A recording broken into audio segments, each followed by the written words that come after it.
How did War on the Rocks start? Why did you decide to start it? And where is it moving towards? So back in 2013, I was pretty fresh back from Afghanistan, where I worked as a Department of Defense civilian in Helmand Province. And I returned to DC and was disappointed in the tone, tenor, quality of debate on a whole host of defense and foreign policy issues. This was sort of in the middle of the clickbait revolutions. There was a lot of stuff being published. Media sites wanted to earn more and more in advertising revenue, so they needed more and more pages on their website. So a lot of publications, even niche foreign policy and defense publications, sort of fell into this and just started publishing a lot of stuff that frankly wasn't very good. Just a lot of people who had not really experienced or studied seriously what they were writing about. And I was a little disenchanted over that. This was also in the middle of a pretty dark period, in my opinion, of American strategy, with these ongoing wars that weren't really getting us anywhere. And at the same time, I was learning a lot with friends and mentors over drinks in person, in conversation, people who had been in the military, who had been in government, who had done serious academic work, learning a lot from those conversations. And I thought it would be a good opportunity to recenter those more experience-informed voices in the discussion. And I really started War on the Rocks, which is meant to convey that we started as conversations over drinks, but also on the rocks as in disenchantment with a strategy.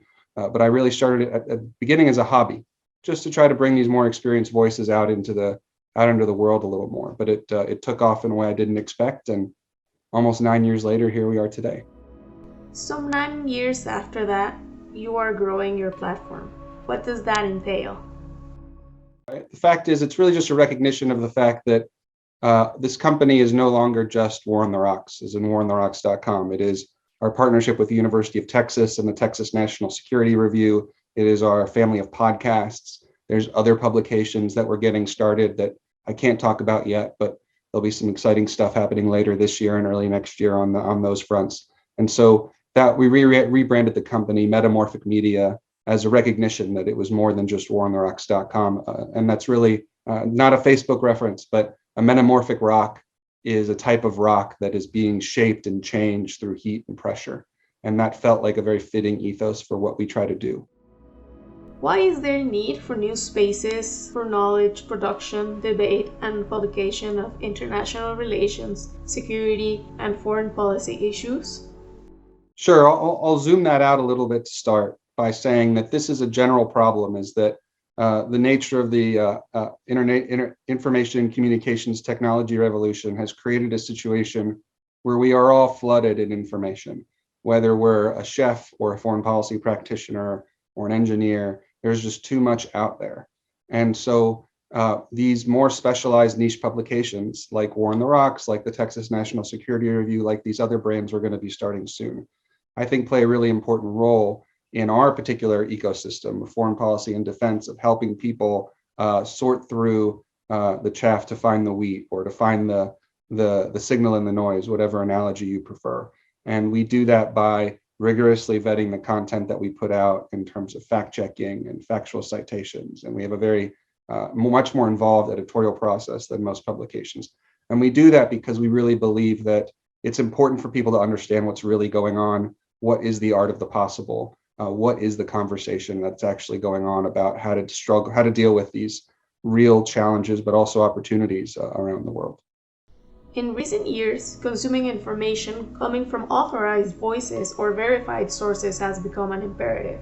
Yet, it is difficult for most people to do this, either due to issues with media literacy or due to a lack of economic resources to pay for the quality information that is out there. And, somewhat related, there is the risk of creating resonance bubbles. How do your platforms address these issues and try to inform as many people as possible? Yeah, that's a good question. And I guess there's two pieces of that I heard. First, and a really important part of what we do at our flagship publication, but also at the Texas National Security Review, is most of the content, I should say, over 80% of it is free and ungated. All of the written content is free. All of the podcasts, with the exception of one, the Warcast, are free for people to listen to. So it's important for us to push this information out there to educate people and not to create those barriers. But you also brought up a really interesting thing, which is essentially about groupthink.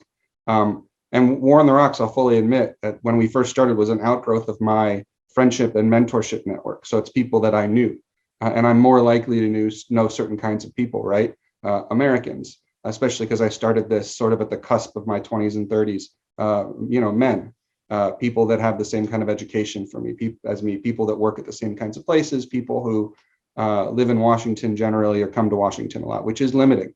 But we work very hard to, change that and overcome that. We have a very deliberate outreach effort. We have regular meetings with the editorial team where we discuss how to bring in new voices, people from different backgrounds, people from underrepresented communities, trying to get voices from the conflict zones themselves of the places that we're discussing, which is really hard.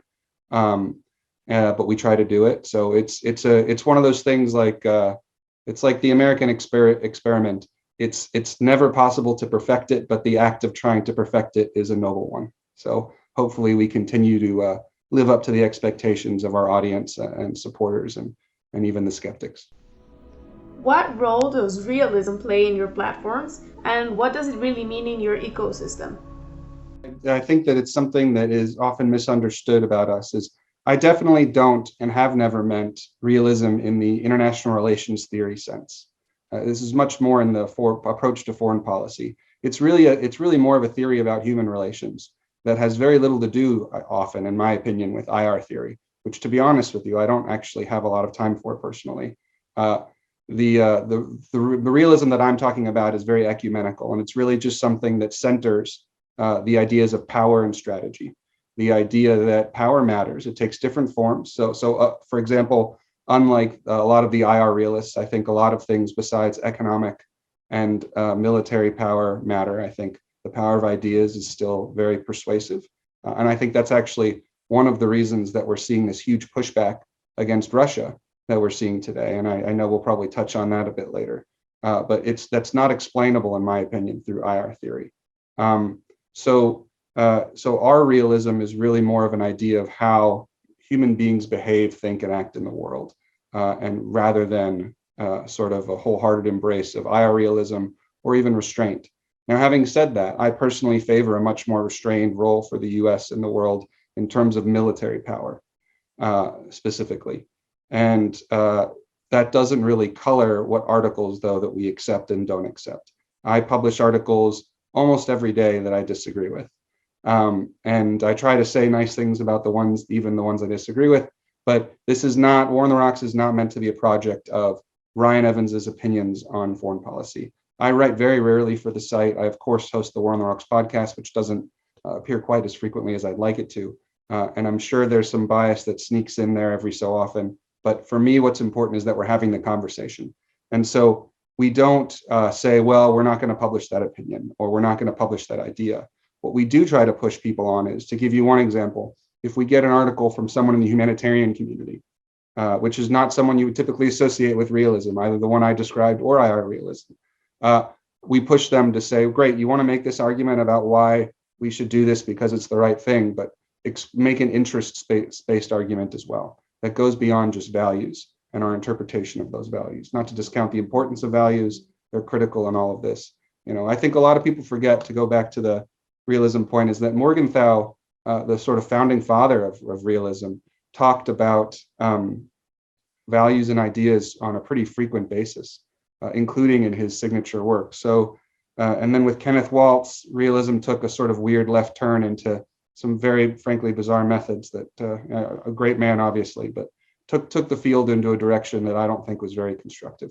So, and you see this tension in a lot of the commentary by IR realists, where their theories actually predict one thing, and then in their commentary, they're upset because the thing that their theories predict isn't happening, and they want us to go back to that. So there's this tension in there. Having said that, I do think a lot of the realists, particularly, not just Mearsheimer, but also Huntington, a lot of the realists predicted this exact conflict over this exact reasons. So their theoretical insights do help us to arrive at some really important places. But even they disagreed with each other in an interesting way on exactly what would cause that conflict. So anyway, this is a long and drawn out answer to say that we welcome an ecumenical approach to commentary, a bunch of different ideas, and even articles by interventionists who I generally disagree with, but we try to center the conversation around power, strategy, and interests. What do you think are the pros and cons of platforms like the ones you have created vis-a-vis a think tank or a research or writing in more traditional entities? The main difference is we can get work out much more quickly.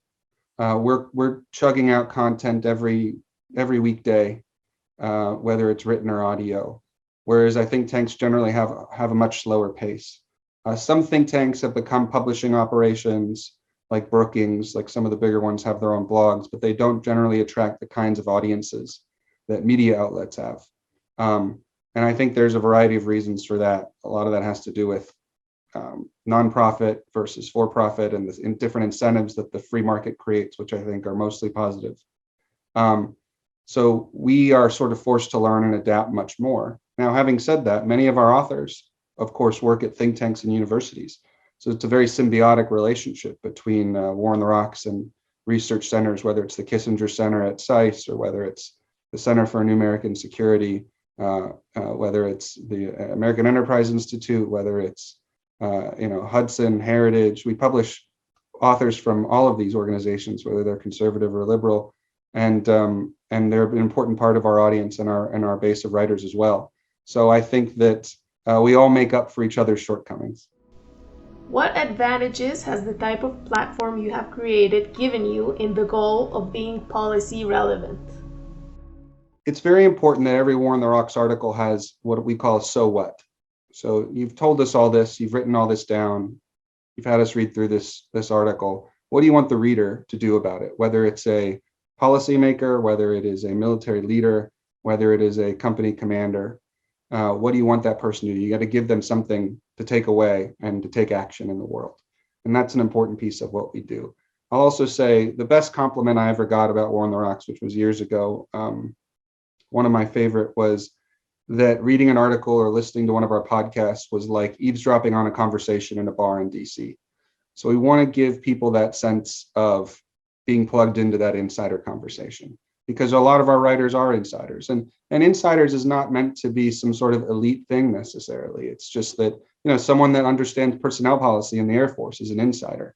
They're not, sitting in a cloakroom and on the Hill or in some sort of private club.